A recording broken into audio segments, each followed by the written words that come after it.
Hello everyone.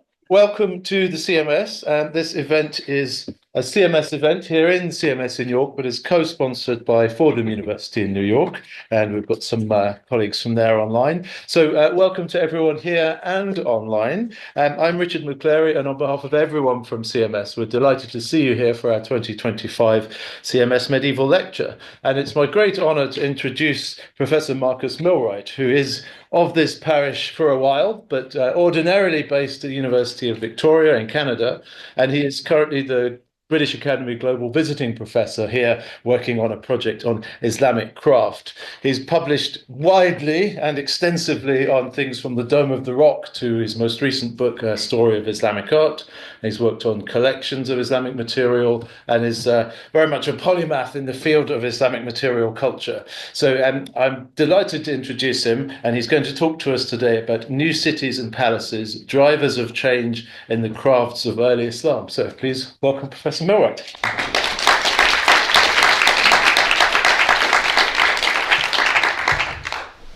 Well, thanks very much for the generous introduction. And I'd also like to say it's a great honour to be giving this particular lecture, and I'd like to thank Elizabeth Tyler for the generous invitation to do that.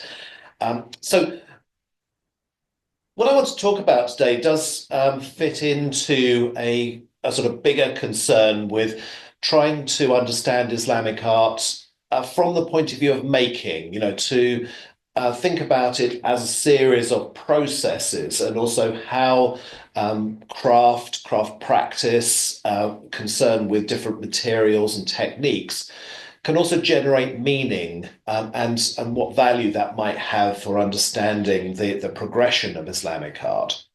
So in some ways, this is perhaps to take an approach which draws on archaeology, it draws on ethnographic research, and a wide variety of other disciplines.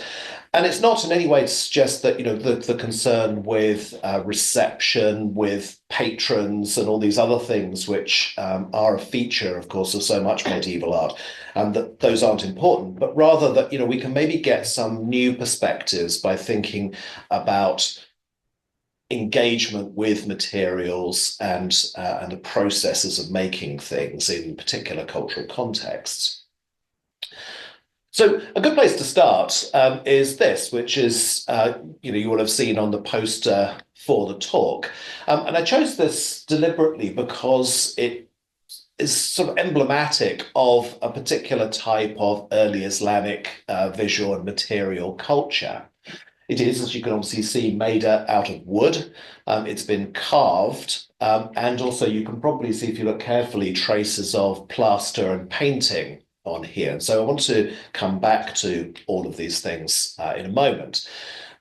But one of the things I think to start with is that, if you were to look at this in an art historical sense, obviously one of the key things is to think about this vibrant, visually and spatially ambiguous mode of carving, very much a feature of the visual arts of the 9th, 10th, even into the 11th centuries across the Middle East. It's an important moment, and I want to come back to those sort of art historical questions later on. But just at the moment, I think it's good to think about this as a material object, something that has been made and also has gone through sort of subsequent processes as well. Some of these things we can see right from just looking at it in this this overall sort of image of the front face, in that we can see that at the edge it's been carved away. So if you look up at the top here, this is something that's happened at a later date. This was originally a much longer panel as an architectural panel, and it's been broken up and then it's been carved away in order probably for it to be sold.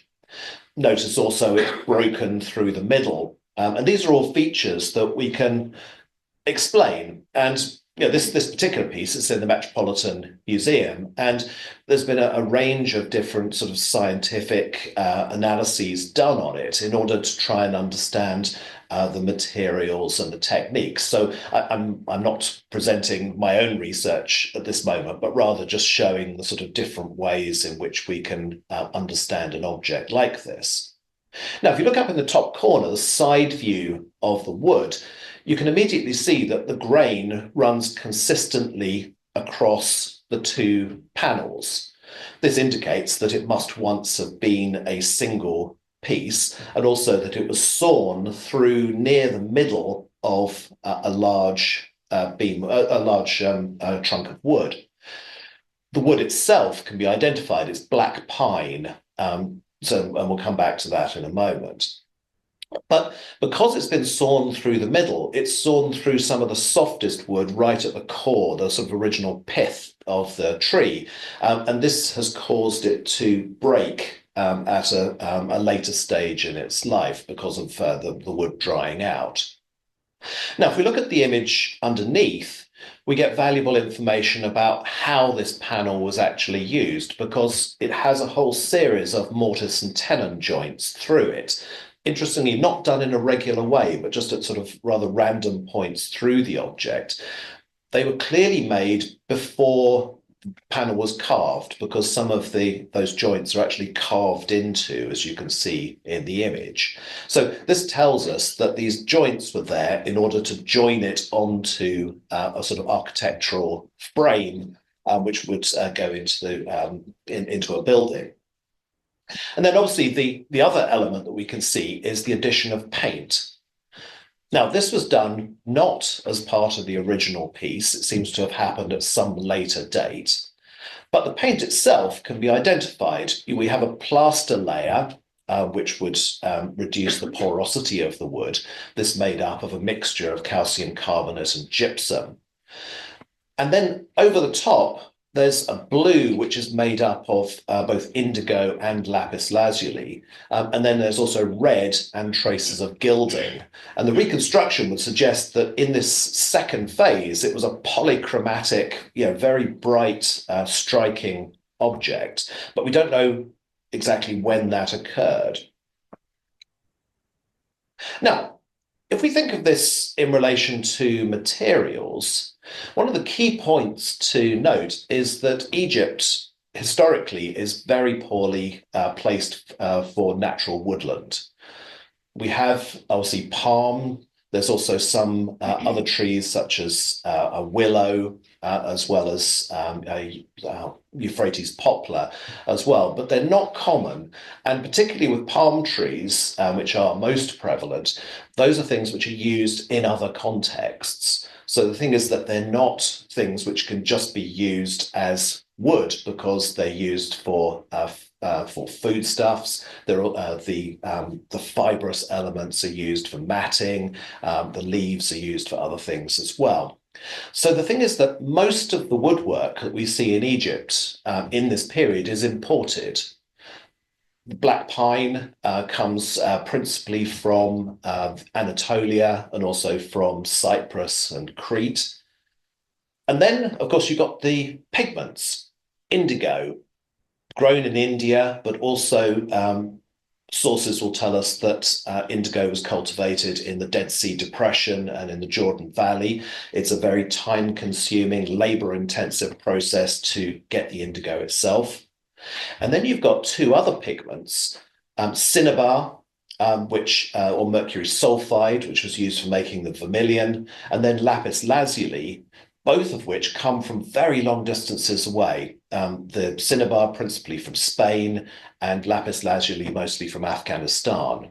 The latter also requiring a very kind of complex process to liberate the pigment from it. So what's the point of this?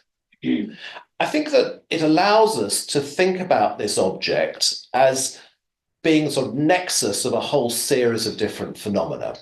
That we've got international trade required to bring these things to Egypt, and it was most likely made in Cairo in the latter part of the 10th century. Wood, and the pigments, they're all things that had to be imported into Egypt. That aspect of it we can think of in relation to what we know about international trade routes. And I'm just showing a sort of map. It deals really with kind of later period, but it shows fundamentally the same sorts of routes which existed. And we have other records from Cairo from this period, known as the Geniza archive. This is an archive of documents from a synagogue, and they're all fragmentary pieces of paper. Some of them deal with trade. We have extraordinary accounts of, for instance, the Raidania merchants, who were Jewish merchants on the Mediterranean coast of Spain and southern France, who were known to have traveled across the Mediterranean, even as far as the Caucasus, on trading enterprises. So you can see how these objects and materials would have found their way to Cairo. The other thing, of course, is that we have this very distinctive style of carving. And we're going to look in a little more detail at that. But the thing is that this particular style, it has its origins in Iraq in the 9th century, and then spreads across the Islamic world. And that very spread is something that also should pose questions for us. How does that occur? Is it the spread of actual objects? Is it the spread of artisans who have the skills to be able to do these things?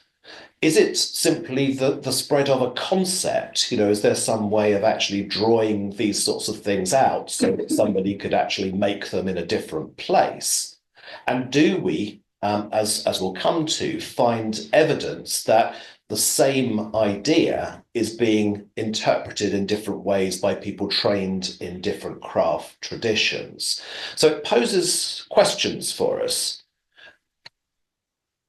And we can see that here in that this very distinctive style is often known as the beveled style, because cutting into the flat surface rather than cutting directly downwards, you're always cutting at an angle and creating these curved and rather ambiguous shapes.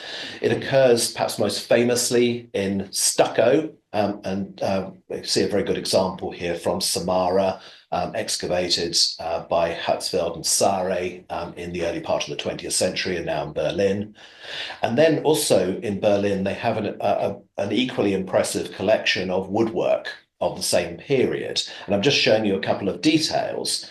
And I think what you can see immediately from this is that while they are clearly in the same broad style, the artisans have approached that in a rather different way. So if you look at the examples from Samarra and the bottom two images, you can see that the curves come to rather distinct angles in a way which is very different from the more sort of fluid quality of the Egyptian example.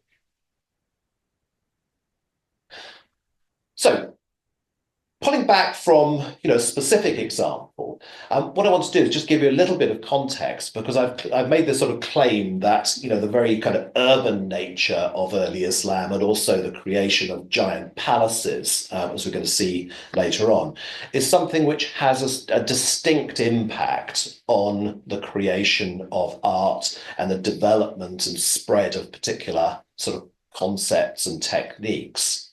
Now, in a sense, that's, sort of truism to say that, cities are drivers of artistic change. But I think that we have, very specific dynamics that we can look at in relation to the Islamic world. We're going to look at the impact of the movement of artisans and whole workshops, which is either kind of forced or it's a financial inducement, but we have the evidence of these people moving over considerable distances and relocating in new urban centres, or indeed workshops associated with palaces. And we also have technological change which is going on in these centres because of the creation of designated, and I'm going to use the term broadly, industrial zones, areas that are set aside specifically for manufacturing, where we have workshops coming together from different areas. And we'll look at some particular examples of that. Now, if we just sort of think about the origins of Islam itself, this is obviously a kind of, we're thinking about the 7th century and the area of Mecca and Medina on the western side of the Arabian Peninsula. Now, what's important here is that there is a sort of confluence of, a new religious message, a militarily successful force that comes out of Arabia, and then also a sort of political dynamic, which leads to the creation of this giant unified Islamic world in the sort of period of the 7th into the early part of the 8th century, which stretches, all the way from Sind and the borders of the Tang dynasty, China in the east, right through to Andalusia, the Iberian Peninsula in the west. One of the phenomena which we can associate with this drive to create new regions across the empire is the creation of what are called garrison cities. They're known as misr in singular or amsar. And these were settlements initially for military purposes, in that they were the place where the Arab garrison would locate itself. And many of them grew into thriving cities. So a very good example of that is Basra, at the confluence of the Tigris and the Euphrates rivers in southern Iraq. This was founded in the 630s, but became a huge city and also a major industrial zone. There are many others, Kufa further up the river, as well as places like Anjar and Ayla on the Red Sea. These settlements were apart from existing ones, but again, developed these sort of particular urban characteristics. One of the other things we start to see is a drive to try and create ambitious architecture, to create architectural decoration, as well as luxury goods. And here we can look at the sort of world of texts. We can get a sense of how are people moving, what are the dynamics behind that. So I'm showing you sort of 3 examples on the screen. The papyrus is actually a rather earlier document than the one I was sort of thinking of, but it sort of gives you a sort of sense of the type of administrative document that was being produced in the 7th century. It's actually the earliest dated papyrus with Arabic writing on it. And it's actually a very banal document in the sense of its content, because it's actually providing a receipt for sheep which were requisitioned by an Arab, the leader of an Arab force. It also has a parallel text in Greek as well. But the reason for putting this up is that other types of documents, because many of these papyri have survived from the 7th and the 8th century, actually tell us about artisans. A particular group now in the British Museum is from a small settlement in Egypt called Aphrodito. And what we learned from that is at the end of the 7th century that carpenters were actually being sent to work on projects in Greater Syria, both architectural and engineering projects. And they were doing so as a way of offsetting the tax to be paid by the village. So we know that these people would actually go for a period of years, and then they would be allowed to go back to the village. So many kind of large projects, and it meant that there was a need to bring in people from all sorts of different areas. We get a sense of what that means also in the lower image, where we see a Greek inscription, and this is from the woodwork of the Aqsa Mosque in Jerusalem, a very complex building that has its origins in the 7th century, but underwent a major renovation, or a series of renovations through the 8th century. And from this 8th century phase, we get this inscription, which is on the back of a panel, so it was never meant to be seen. But we have the name here of a man called Elias, son of the Gebelite. What we see here, of course, is the impact of, in this case, Greek-speaking Christians on the creation of early Islamic art. At the top, we have a little ceramic from a site that we're going to look at in a minute, Raqqa. and it's written in ink on a broken piece of pottery. And it seems to actually be a series of names. So perhaps it's again sort of requisitioning people to work on a particular project. So we clearly have evidence that these large projects were not ones which could be sustained simply by the artisans who are within the immediate area of the city or building that was being constructed. And from written sources, we have confirmation of this. So, for instance, with the creation of Samarra, that we're going to look at in a moment, we know from a historian called Yaqubi in the 9th century, he talks about the fact that Mu'tasim, the caliph who ordered the building of the city, wrote to all of the governors of the empire with requests for artisans. So these people are being sent probably from as far away as North Africa in order to work in Iraq on these particular projects. This, in some ways, isn't terribly unusual in that, if we go back into late Roman periods, Lactantius, the 4th century historian, talks about Diocletian doing the same thing, sort of getting people across the empire to work on particular palaces. So Samarra is in many ways a kind of the archetypal example of these massive urban projects which are created by the early caliphs.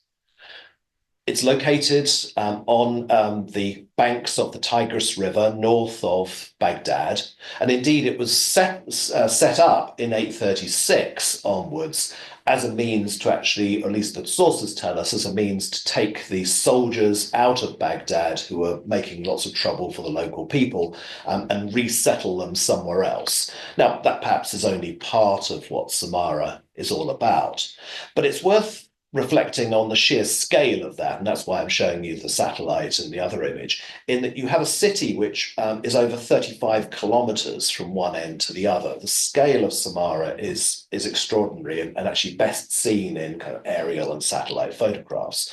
Individual palaces are up to a kilometre and a half long. So the thing is that making something like this obviously presents enormous logistical challenges. I've mentioned the issue of artisans, and it's quite clear that they were being brought in from very large distances and then settled in particular areas. There's the establishment again of industrial zones, which in Samarra's case haven't been as extensively excavated, but we know that they existed. We know in Baghdad, the earlier city, that the famous round city was only part of the urban development because other settlements like Al-Kharq were actually set up to actually house the people who were going to build things.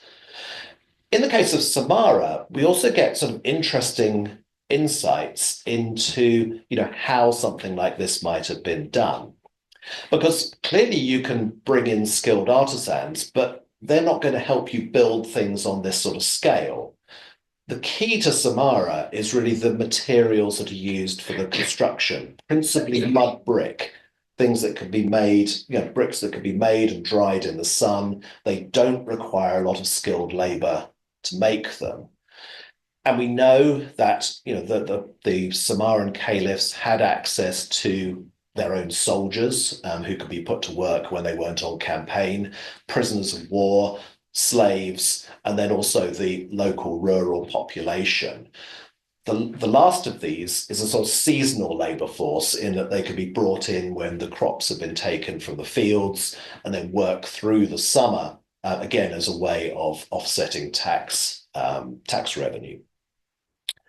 This meant that, of course, what you want to do is to build things which are, just as you can see on the screen here from Istamolat, not one of the more famous of the palaces, but a very good illustration of the use of or repetition of simple building forms. As you can see, little courtyard blocks, which are identical. They just populate this whole area. And so these sorts of things can be built without a great deal of input from skilled labor. So we can think of these sorts of things in logistical terms. And I'm showing you some pictures here from the Syrian Directorate of Antiquities brick site in Herakla, which is near to Raqqa. This is obviously before the beginnings of the Syrian civil war. But what we're seeing here is brick-making processes which would have been identifiable in the 8th or the 9th centuries.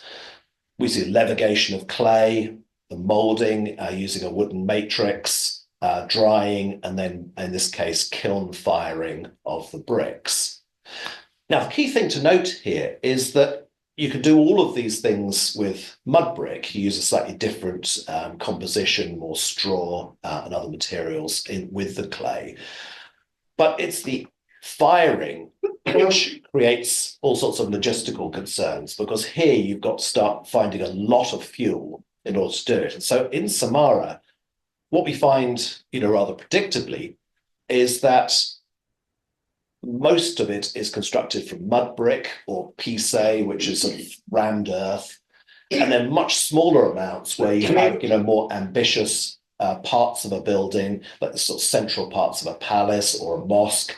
Those are built in baked brick and correspondingly have kind of better decorative materials as well. I'm showing you just here some kind of very broad calculations that kind of allow one to get insights into, how many kind of days of labor are required, how much of that needs to be skilled labor in order to make, fairly simple building forms like a 100-meter long brick wall. But the thing is that once you start to introduce baked brick, as you can see in the kind of lower area, you have to start thinking of the fuel. And again, you can't burn wood. Because that's being used for other purposes. Stubble from the fields is being used for pasturage. There are major kind of logistical concerns. And so what we can imagine is that actually brushwood is being brought down on rafts from further up the Tigris River, from more forested areas. And of course, the trunks that make up the raft itself could then be sold as timber for decorative use.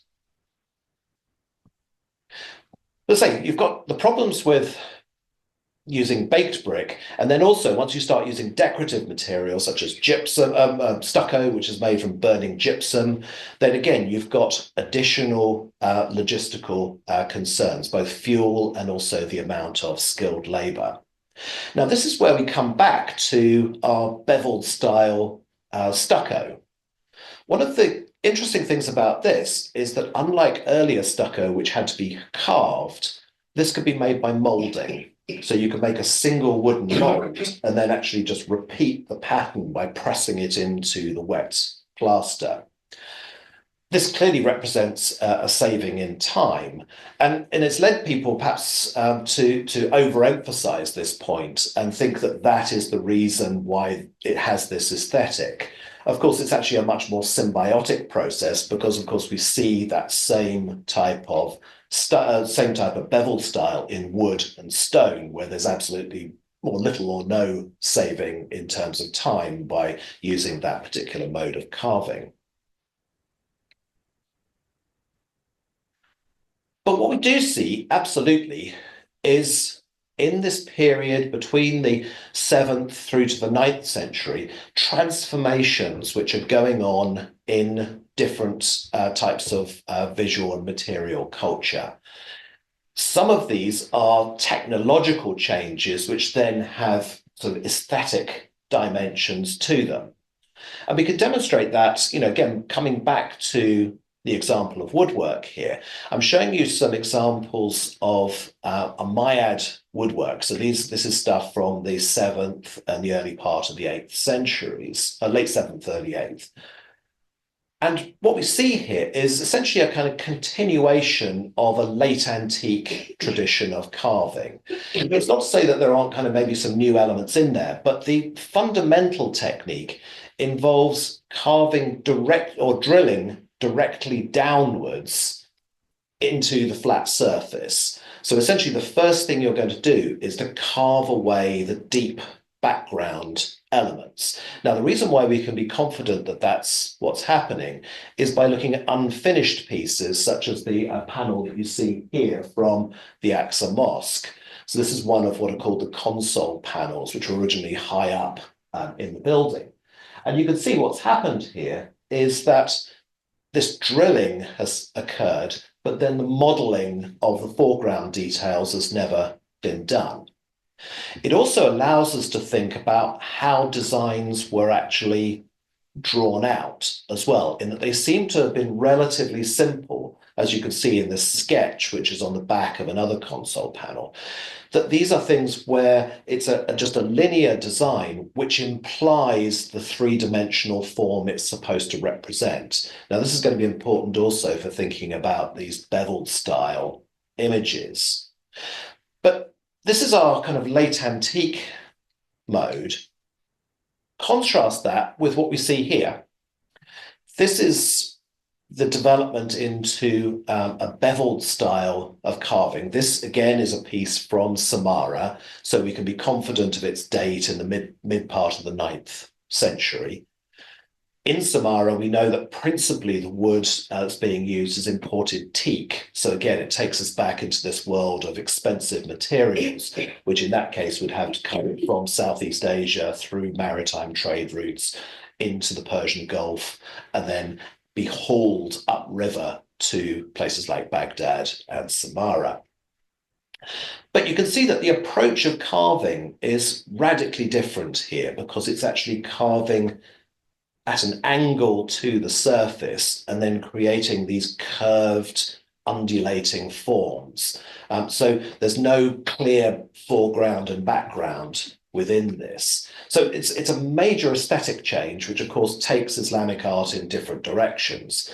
But I think if we go back to our sort of central topic, it also reflects this urban environment where there's this challenge of trying to kind of produce architectural decoration for really massive buildings, where you need to start thinking of ways of creating repeat patterns. One of the features of this particular one is elements of a kind of late antique heritage, the little dogtooth pattern that you see down the side. That is found on earlier woodwork. And so we're seeing the kind of relationship between, Syrian and Egyptian work of the 8th century and material from the 9th. Now, the way in which these things were done, coming back to this idea of drawing out a design, there, we can imagine how you could very easily draw out the basics of a beveled style design in terms of a series of lines with perhaps kind of dots to indicate where you're going to carve in deeper. But that itself needs to be interpreted then by the person who actually carves it, because that does not tell you how to move in, how to create these channels, and crucially also how to deal with a point where it curves round to this notch. This is a difficult shape to make, particularly as craftspeople at this time would have used only flat-faced chisels. So you're dealing with something which actually doesn't naturally go into this kind of very compressed shape. The interesting thing about this particular piece, again in the British Museum, comes from Samarra. It was part of a door panel, and you can see, the joint here again, where it would have actually been connected to the other parts of the door with a mortise and tenon. In this particular example, it's decorated on both sides with the identical design. Now, you can see various points just looking at the places on screen here, where the craftsman has had to adapt to faults in the wood. That's what's going on here. It's such a different shape because the wood actually cracked during the carving process. It's teak, it's far too expensive to throw away, so you keep working on it. But the crucial thing about this particular piece is that the carving on the two sides was clearly done by different people. You actually see how the same shape, which would have been drawn out initially, has been interpreted in an entirely different way. Particularly, you can see it in the top two images with the treatment of the circle. It's been carved using a whole different sort of set of craft techniques. The treatment of these notches, again, is rather different on the two sides.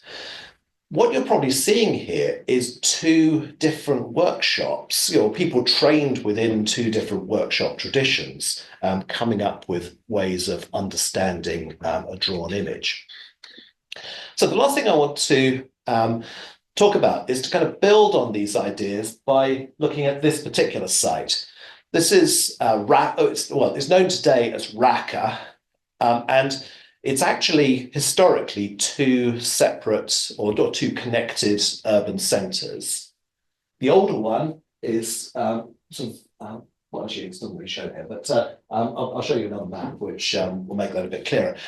The older one is known in pre-Islamic sources as Kallinikos. It's a Hellenistic city which continued through into late antiquity. By the time of the Islamic conquests in the 630s, it was a predominantly Christian town, and there were also some major monasteries at Tel Albia, just a little to the north. But the crucial element for our purposes, actually, yes, here we go, it shows much better here. So this is Raqqa Kallinikos on one side. So Raqqa was the name given to it soon into the Islamic period. And then we have this other horseshoe-shaped walled city, Raqqa, literally meaning the companion. This was founded in 771 and then sort of constructed through the next few years in the last quarter of the 8th century.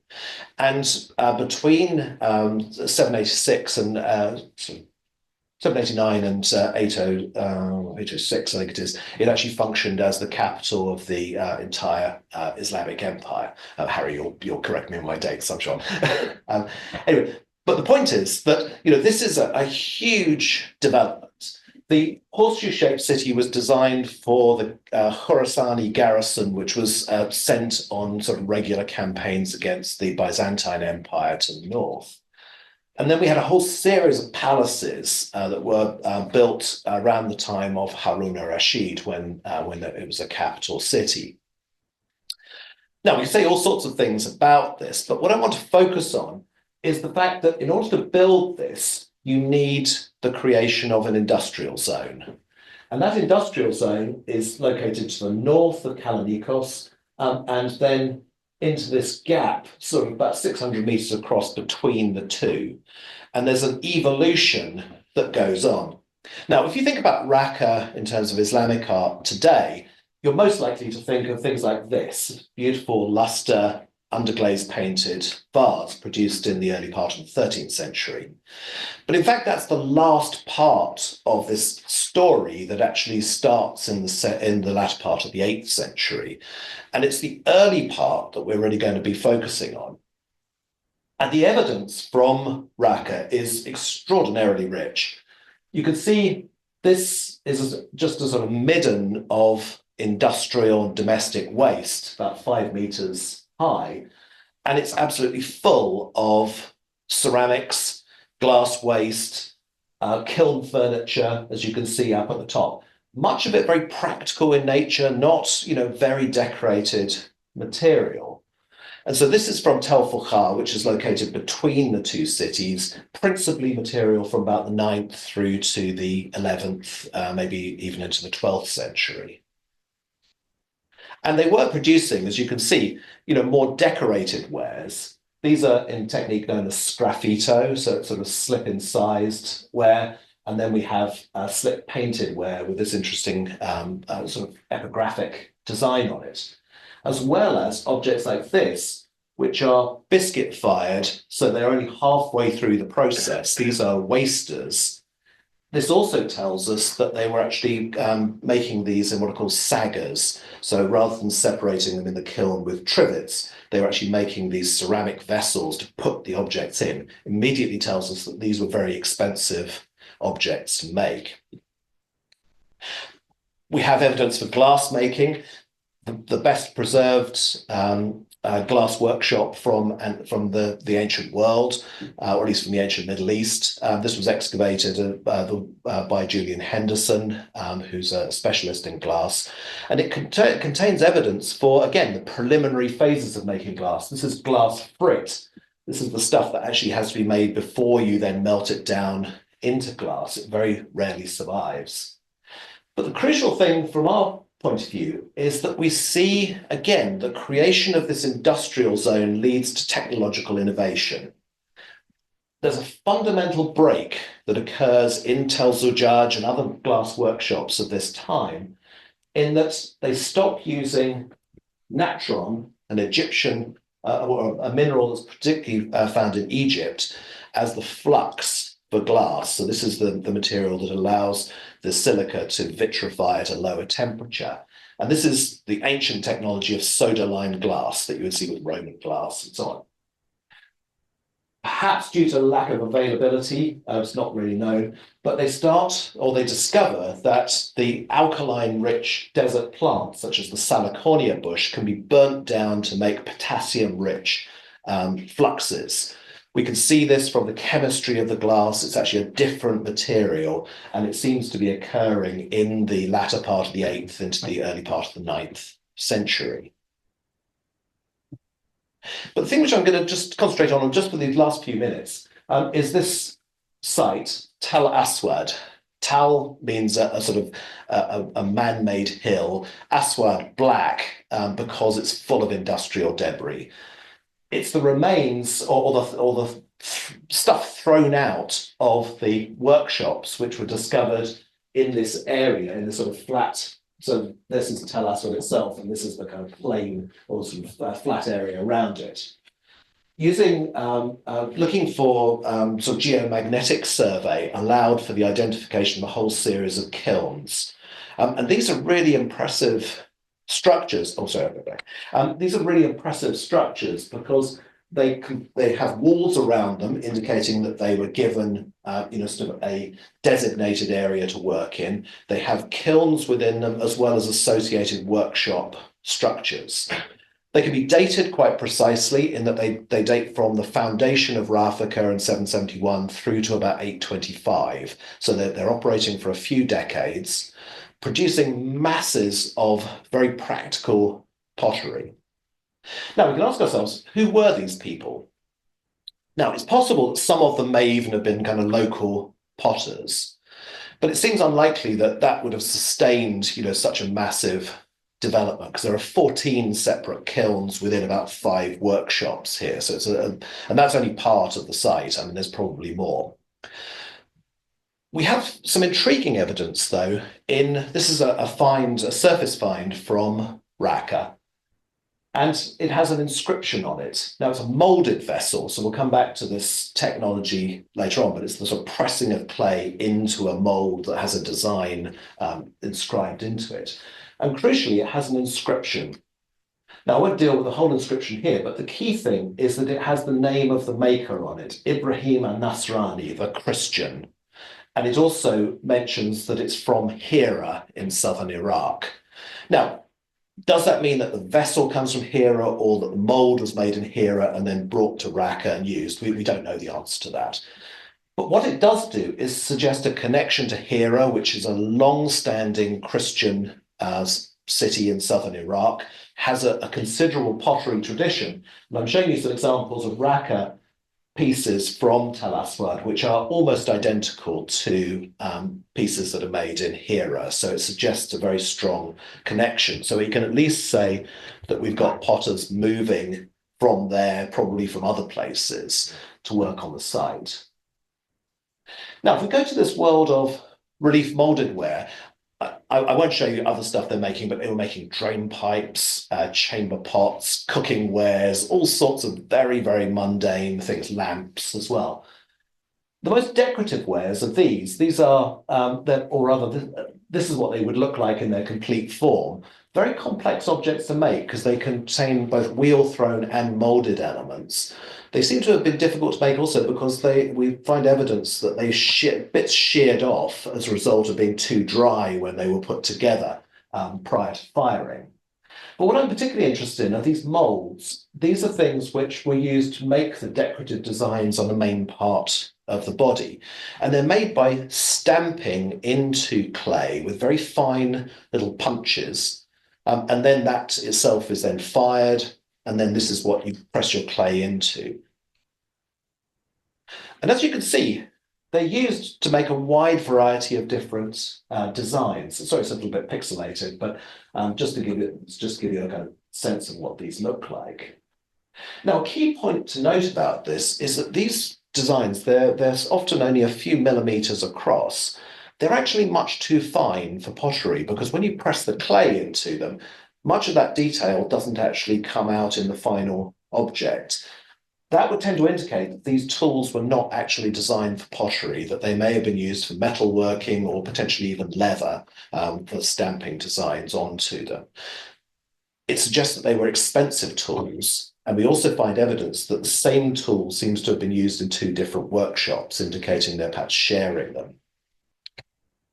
And as a result of, I was there between 1998 and 2001 on various seasons, I drew up and catalogued over 70 different punch designs, which appear on both the molds and on the finished objects. Note that there's only one image of a bird, no images of people, only one image as far as I know of architecture. So they tend to be these sort of floral, vegetal, abstract designs. Now, the reason why I think these are important is that one of the problems with trying to understand how patterns are generated is to know what the actual sort of basic motifs of a pattern are. And to illustrate that, this is Ian Hodder, the great theoretical archaeologist, showing how what seems to be a very simple pattern up at the top can actually be broken up into all sorts of different possibilities. And so the question is then, what is the basic motif? And this was a critique of an influential study of symmetry patterns by an archaeologist called Washburn. The point about these stamps is that we know what the motif is because you can actually identify each single one. And so as a result, it's possible then to see the kind of generative grammar of patterns to actually see how they were built up by the artisans themselves. And you can see rosettes, repeat patterns, and so on. So the next stage after identifying all the stamps was then to draw up all of the different types of pattern which were being made on these objects. Now, some are recurrent. This is what I've called a hollow heart design. Heart comes out of kind of Persian pre-Islamic ornaments. And you can, we'll come back to that in a moment, but you can see how often they have a relatively limited number of stamps on a given piece. But if we actually take that one design, you can see how it finds its way into a whole series of repeat designs, rosettes, and then also these sort of stylized tree forms you can see here.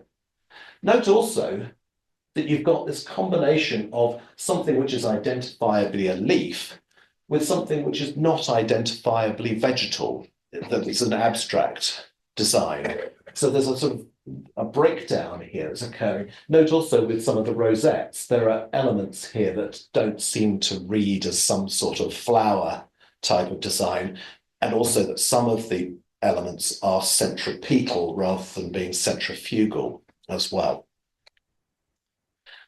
Here we can actually find connections with metalwork, not with the great kind of silver work that we associate with the Sasanian world, but actually the cheaper copper alloys, bronzes, which were punched in order to create these designs. And I'm just going to show you sort of some examples here where we see again sort of stylized plant forms which seem to have connections. And it suggests that this relief molded ware has an imitative quality. So in the interest of time, I won't kind of go into these in detail, but you can see how these simplified vine scroll designs have connections with the types of vine scroll which are appearing on metalwork at this period.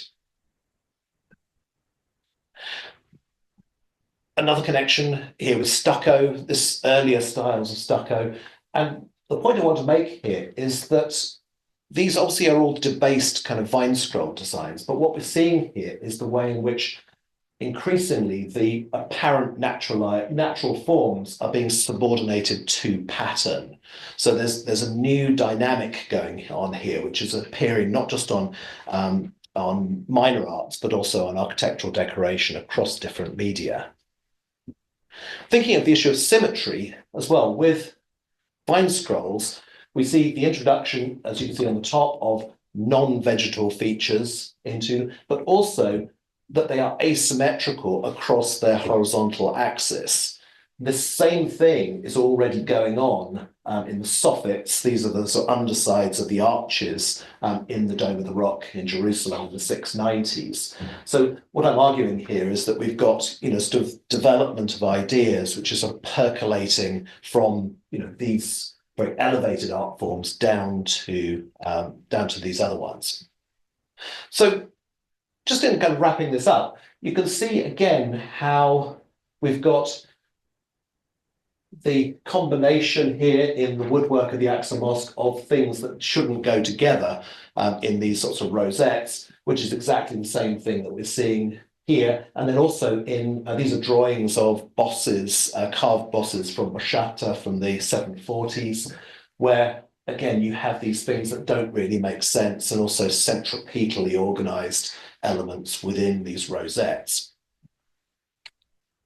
So in conclusion, I'm showing you here, some other examples of kind of famous technological innovations, such as tin glazed pottery with luster painting from probably produced in Basra in the 9th century. Has its emergence initially in glass, and so we see a technological transference, something which again can really only happen when you've got workshops kind of next to one another, so that you've got these sort of technological changes. And then you've got this sort of heritage of late antiquity in things like ivory carving. So what I'd like to, just sort of in wrapping this up, I think that in order to try and understand, these developments, it's obviously a process that requires the integration of archaeological evidence, textual sources, potentially looking at kind of ethnographic parallels as well, to try and think about the environment in which these things are going on. And of course, we've got the world of the craftspeople themselves, whose names are almost always absent. And yet, I think that these sorts of approaches at least give us some sort of way of thinking about the lives that they lived, and also what it meant to be suddenly dislocated from your community and sent, hundreds or thousands of miles away in order to work in one of these new cities. So it's a ongoing project, and much still to find out. But I hope that gives some sort of insights as to why I find it exciting. Thank you.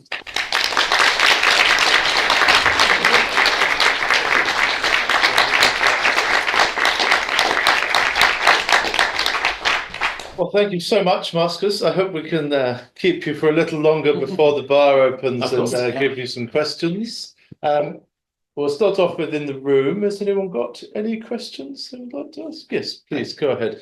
We do have a microphone just so that people online. There we go. Thank you. Can you hear me? Yeah. That was really, really interesting. Sorry about the coughing. I'm not sick anymore. Just getting over a cold.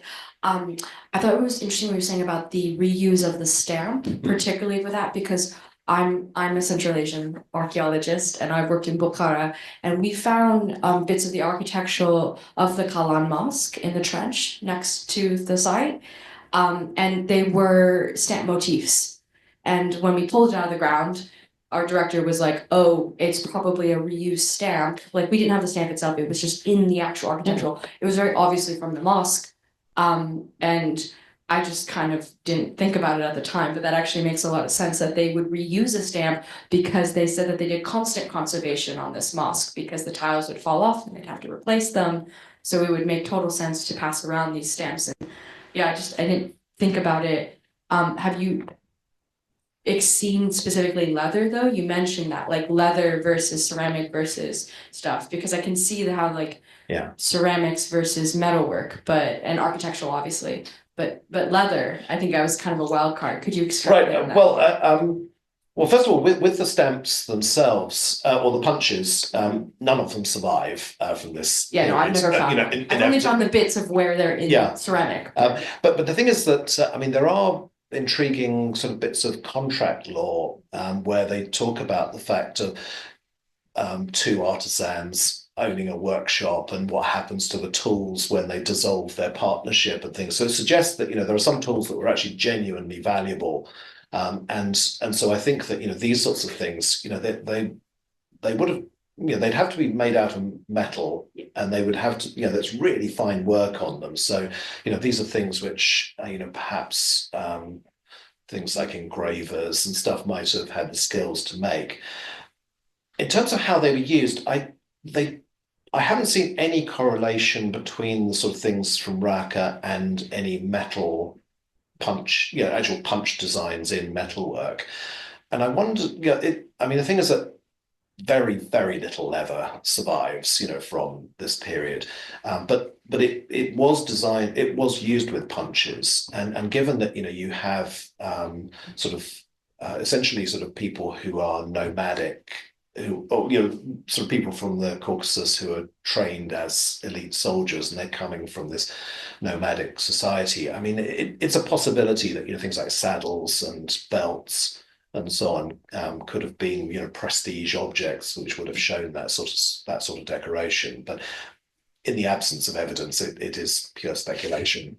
Yeah. Anyone else? Oh, do you want to pass the mic? You first, and then okay.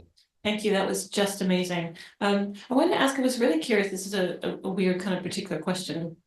You know, the wood design that you had, where we're kind of saying that on one side, one workshop is kind of interpreting it in one way, and on the other side, a different workshop is interpreting it in a different way. Yeah. How do you envisage that would have happened? I mean, and what kind of exchange might have happened? Would they be kind of like, oh, that was a crappy way of doing it, here's a better way of doing it? Or do you know, do you have a kind of vision of what that might have been? Well, the thing is that I mean, it's possible to have people maybe coming into a workshop who are trained somewhere else. But the thing is that generally speaking, I mean, the master kind of trains, you know, and so there would be a set way of doing things.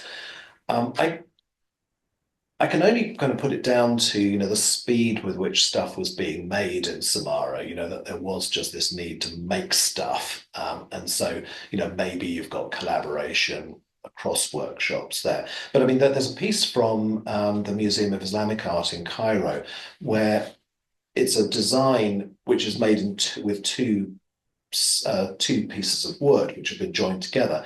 And clearly the design has been drawn out, and yet the way in which the notches have been interpreted is different on the two sides. It's actually asymmetrical. I mean, you don't notice it immediately, but once you see it, you know, you really see its significance. So the thing is that it does suggest people, you know, have these different types of training. And I had a lovely story. Somebody was telling me that their grandfather ran a woodworking business in Baghdad, and they had woodworkers from Egypt and Iraq, and they were making the same types of furniture. And eventually he had to split them into two workshops because their working practices were so different, even though they were making the same things. So, yeah, I mean, that's the sort of, that suggests to me, you know, how these things might have occurred. Yeah. Yes, you had a question. Pass the mic over, please. I really enjoyed the lecture. It was very interesting. I had a question about when you were talking about the motifs of the puncture molds, or just actually it was after that, of the different motifs in the vine Fine scrolls. vine scrolls. I was curious about you were talking about the mixing of the abstract motifs and the more like botanical or vegetal ones, and I was wondering why you think that there was that mixing, whether it was down to like aesthetic reasons or practicality or artisan choice. Yeah, that's a very good question. I mean, it seems to be part of a kind of longer process by which the logic behind, you know, the classical vine scroll breaks down, so that you can see it in the Dome of the Rock, for instance, in that, you know, the images of these sort of fantastical trees, which occur in the mosaics, they sprout different fruit. which is probably going to give them a kind of paradisical quality. But the thing is that if the more you look at this early Islamic art, you see how the motifs are simply motifs after a while. They have no reference anymore in the natural world. So the vine scroll is simply a curvy line onto which you put different things, which might be images of grapes and leaves, or they might just be something else, So I think it's because it's becoming less and less meaningful, and it's becoming a process of making patterns instead. So I think that's probably what it is. But because we can't get into the minds of the people, we can't ask them what they're doing. You can more just follow a progression. So that's why I'm particularly interested in these relief molded patterns, because they're occurring in a very distinct time period in one place, and you can actually tell which motifs they're using. So it allows us to be a bit more precise about what's going on. Any other questions? Okay, thank you. Oh, could you look online as well? Yeah. Sure. Yeah. Yes. That was a beautifully rich lecture. Thank you very much. I was struck by you mentioned that we have very few names, and that's not surprising, perhaps. But you did include one name in an inscription, which is Ibrahim al-Nasrani, and in the translation, he's being designated as Christian. Yes. To what extent is that significant that he's being identified in that way? I mean, is that in contradistinction to, is that supposed to be surprising? Is there something, what is it about that inscription that is striking to you as someone very used to this? Because it struck me as, in the dearth of inscriptions, it struck me as quite an interesting exception, I suppose. Yeah, it's true. I mean, we have, there are names of people. And we can't all, I mean, they're sometimes called signatures, but I think that's not a very useful way of thinking about them, because sometimes it could be the owner of the workshop, it could be any number of things. And sometimes we just have a name, but if we have a second bit, it's a nisbar, it's a sort of epithet. So sometimes it'll tell you where the person was from. But then other things might tell you about their identity. And as you rightly say, I mean, that suggests that identity is important. It may be important because of the fact that he's moving to a different environment. I mean, the object actually says that it's made for the son of the caliph. So the fact of him being Christian is obviously not problematic in that respect. And we got masses of evidence for Christians working on all sorts of projects. There's Qasr Amra, where we've got Greek and Arabic inscriptions across the painting of that. So it's not a bellicose type of statement, but it's probably just saying, I am a Christian, that's part of my identity. Yeah. Yes, we have one question online, which I'll read out from Sahar Basri, and it says, given the profound impact of caliphal architectural projects on the development of craft sectors, is there evidence of technological or skill transfer from non-Muslim local communities to Islamic workshops? If so, how are these influences reflected in the floral relief molded artifacts? Yeah, that's a very good point. I mean, unfortunately, we don't know enough about the religious makeup of workshops. I mean, clearly there were at this early stage Christian workshops, but were there sort of specifically Muslim ones? I mean, later on, we could start to say, there are certain crafts which are specifically Jewish or Christian or Muslim for various reasons. But we are so struggling to sort of understand what workshops are in this early period. But having said that, I mean, the comment's a good one, and I wonder if it might be possible to maybe go through things like the Geniza archive, which takes us into a slightly later period, but maybe see if there's sort of anecdotal evidence in that. But thank you. Anyone else? Any questions in the room? If not, I think we have definitely extracted a good few drinks worth of information from you. So please can we thank Professor Milwright again for that.